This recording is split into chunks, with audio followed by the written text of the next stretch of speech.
दोस्तों, जब भी आप कोई काम करते हैं तो कई बार विपरीत परिस्थितियां भी आपके जीवन के अंदर आती हैं। शायद इस दुनिया में कोई ऐसा आदमी होगा जिसके जीवन में विपरीत परिस्थितियां ना आई हो। और जब कोई चैलेंज हमारे जीवन में आता है, जब कोई विपरीत परिस्थितियां हमारे जीवन में आती हैं, तो ये आपके ऊपर है कि आप उसको किस माइंडसेट के हिसाब से लेते हैं, आप उसको कैसे एक्सेप्ट करते हैं। उस चुनौती के अंदर अपने माइंड को आप कैसे कंट्रोल करके काम करते हैं, ये आपके ऊपर है।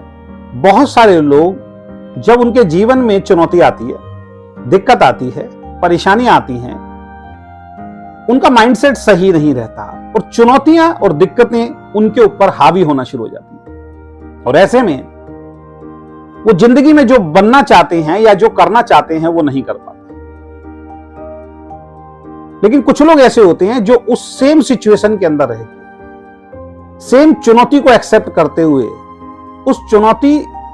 उस सिचुएशन को अपने ऊपर हावी नहीं होने देते हैं और अपने लक्ष्य के ऊपर फोकस करते हैं और वो जीवन में बहुत बड़ा काम करते हैं।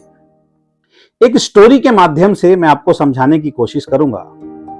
एक व्यक्ति था, उसका एक छोटा सा परिवार था, उसकी वाइफ, उसके 2 बच्चे, दोनों लड़के थे। उसके जीवन की कहानी बड़ी अजीब सी थी कि वो जो भी कमा के लेके आता था उसको शराब पीने की लत लग गई। वो जो भी कमा के लेके आता था शराब पी लेता था। मतलब ये लगा लीजिए कि 70 से 80% जो भी वो कमा के लेके आता था वो सब ड्रिंक में उड़ा देता था, शराब में उड़ा देता था। और कई बार स्थिति ऐसी होती थी कि बाहर के लोग, आस पड़ोस के लोग उसको उठा के घर पे छोड़ने के लिए आते थे। वो नशे में इतना पागल हो जाता था, उसको पता ही नहीं लगता था कि सही क्या है, गलत क्या है। कभी नाली में गिरना, कभी सड़क पे गिरना, लोगों को गालियां बकना। धीरे धीरे जो लोग उसको घर छोड़ने आते थे वो भी उससे दूर होते चले गए। जब वो घर में रात को आता था तो रात को घर में आने के बाद नशे की हालत में, पैसा होता नहीं था। जब घर में खाने की डिमांड करता था या वाइफ बच्चों की फीस के पैसे की डिमांड करती थी, कोई डिमांड करती थी, तो वाइफ की पिटाई करना शुरू कर देता, वाइफ को मारना शुरू कर देता था।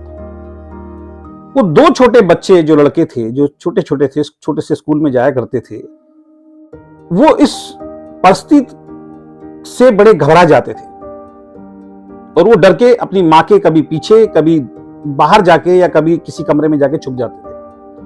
और बचपन से धीरे धीरे देखते देखते देखते वो दोनों बच्चे बड़े हुए।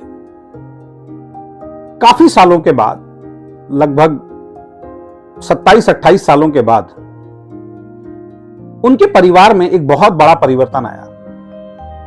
क्योंकि पिता शराब ज्यादा पीते थे तो उनका तो देहांत हो चुका था। लेकिन दोनों भाइयों के अंदर बहुत ही डिफरेंस था, जमीन आसमान का, उनके स्टेटस के अंदर। एक भाई जो है वो बिल्कुल सेम पिता की तरह बन गया। उसने भी शराब पीना शुरू कर दी। एक छोटे से मकान के अंदर रहता था वो, और शराब पी के वो भी घर में आता था और वही काम जो उसके पिता करते थे, अपने बच्चों की पिटाई किया करता था। लेकिन दूसरा भाई, वो उसी शहर का एक बेहतरीन, एक इज्जतदार डॉक्टर बन गया, तो उसका पूरे शहर में नाम था।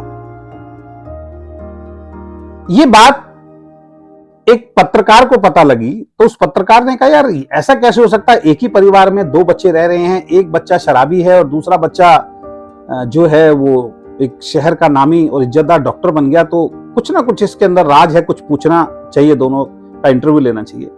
तो पहले वो शराबी के पास गया और जाके बोला कि भाई एक बात बताओ कि तुम 2 भाई एक ही घर में पैदा हुए, एक डॉक्टर बन गया और तुम शराबी बन गए, ये कैसे हुआ? तो उस बच्चे ने वही बात बोली जो 90% नाकामयाब लोग बोलते हैं। उसने बोला, मैं शराबी नहीं बनता तो क्या बनता? मैंने बचपन से जब आंख खोली तब से मेरे पिता शराब पी के घर पे आते, जब से मैंने होश संभाला तब से मेरे पिताजी शराब पी के आते थे। माताजी की पिटाई करते थे, भाई की पिटाई करते थे, मेरी पिटाई करते थे।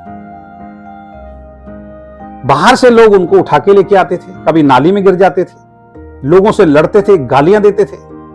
तो एक बात बताइए, जिस बच्चे ने बचपन से अपने पिता को ऐसे देखा और ऐसे माहौल में रहा हो, वो बच्चा कैसे बनेगा? तो पत्रकार ने कहा, बात में तो दम है।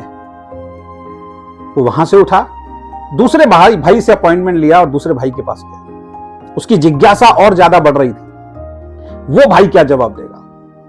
जब वो उस भाई के पास गया तो वहां उसने देखा उसके घर के अंदर उसके बहुत अच्छी उसकी पत्नी थी, बहुत अच्छा माहौल घर का था, उसके बच्चे अच्छे एक स्कूल में पढ़ते थे, वहां पढ़ाई कर रहे थे बैठ के, अच्छा आलीशान मकान, उसकी माताजी उसके साथ रहती थी और पूजा में व्यस्त थी और बहुत अच्छी स्थिति उनकी मां की थी। उसने उस भाई से पूछा कि मैं आपके भाई के पास भी गया था, तो आपका भी मैं रिप्लाई चाहता हूं कि एक ही घर में आप पैदा हुए, वो शराबी बना और आप इतने अच्छे डॉक्टर बन गए, ऐसा क्यों? तो उसने बोला, अब ये चीज आपके समझने के लिए है। उसने बोला, सर मैंने जब होश संभाला तो मैंने क्या देखा, मेरे पिताजी जब शराब पी के आते थे और लोग उनको घर छोड़ने के लिए आते थे तो मेरी मां को बहुत शर्मिंदा होना पड़ता था, हमें बहुत शर्मिंदा होना पड़ता था। जब वो लोगों से लड़ते थे, लोग हमें आके बोलते थे कि भाई अपने पिताजी को संभालो नहीं तो इलाका छोड़ो, सर मुझे बहुत शर्मिंदगी महसूस होती थी। सर मेरे पिताजी के ज्यादा शराब पीने के कारण मेरे माताजी को घर घर जाके सफाई का और बर्तन मांजने का काम करना पड़ता था, मुझे बड़ा दुख होता था।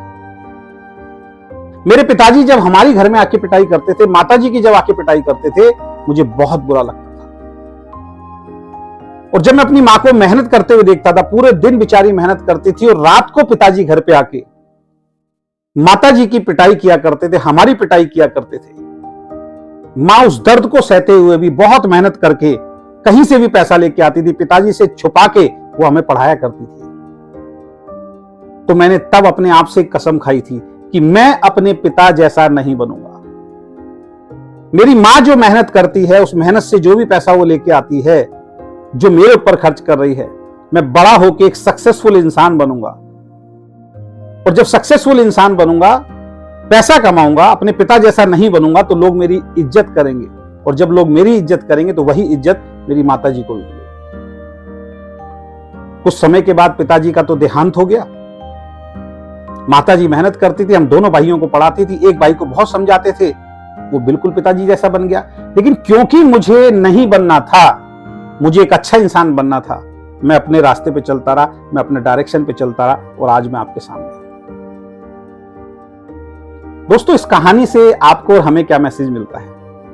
इस कहानी से आपको और हमें एक बहुत शानदार मैसेज मिलता है कि एक जैसी परिस्थिति में, एक घर में, एक परिवार में रहते हुए दो लोगों की सोच डिफरेंस। एक ये सोच रहा है कि जब मुझे बचपन से माहौल ही ऐसा मिला है तो मैं ऐसा ही बनूंगा, लेकिन एक क्या सोच रहा है, ऐसे माहौल के अंदर मैं रहा हूं, मुझे अपना जीवन ऐसा बनाना है कि ऐसा माहौल मेरे परिवार में ना हो, मुझे अपने पिता जैसा ना बनना पड़े, मुझे पिता जैसे ताने ना सुनने पड़े, कल को मेरे बच्चे, मेरी वाइफ के साथ भी वो ना हो जो आज हमारे साथ और मेरी मां के साथ हो रहा है। तो दोस्त, आप जहां भी काम कर रहे हैं, जिस ऑर्गेनाइजेशन में भी आप काम कर रहे हैं, अगर आपके साथ कोई विपरीत परिस्थिति आती है तो आपको वो जो सेकंड बच्चा है जो डॉक्टर बना, उसके नजरिए से एक पॉजिटिव एटीट्यूड के साथ आपको सोचना पड़ेगा, तो उस परिस्थिति को आप चेंज करने में सक्षम होंगे, उस परिस्थिति को आप चेंज कर पाएंगे। लेकिन 90% लोग विपरीत परिस्थितियां जब आती हैं तो घबरा जाते हैं, परेशान हो जाते हैं और मन लगा के काम नहीं करते, उस परिस्थिति से लड़ते नहीं है, उस सिचुएशन से लड़ते नहीं है, अधूरे मन से काम करते हैं या काम को बीच में छोड़ देते हैं। उसका असर उनकी पूरी जिंदगी के ऊपर पड़ता है। लेकिन उन्हीं में से कुछ लोग निकल के उसी परिस्थिति, उसी सिचुएशन के अंदर बहुत बड़ा काम करते हैं। तो आशा करता हूं इस वीडियो से आप समझ पाए होंगे। अगर आज आपके जीवन में कोई परिस्थिति ऐसी चल रही है तो आपको पॉजिटिव होकर सोचना है कि वो परिस्थिति परमानेंट नहीं है और उस परिस्थिति को सही करने की जो ताकत है वो ईश्वर ने आपके अंदर देके भेजी है। अगर आप पॉजिटिव एटीट्यूड के साथ अपनी उस सिचुएशन को हैंडल करेंगे तो आप भी उस डॉक्टर की तरह एक सफल इंसान बन पाएंगे। अगर आपको ये वीडियो अच्छा लगा तो इस वीडियो को अपने ग्रुप में ज्यादा से ज्यादा शेयर कीजिए। बहुत बहुत धन्यवाद। Thank you so much.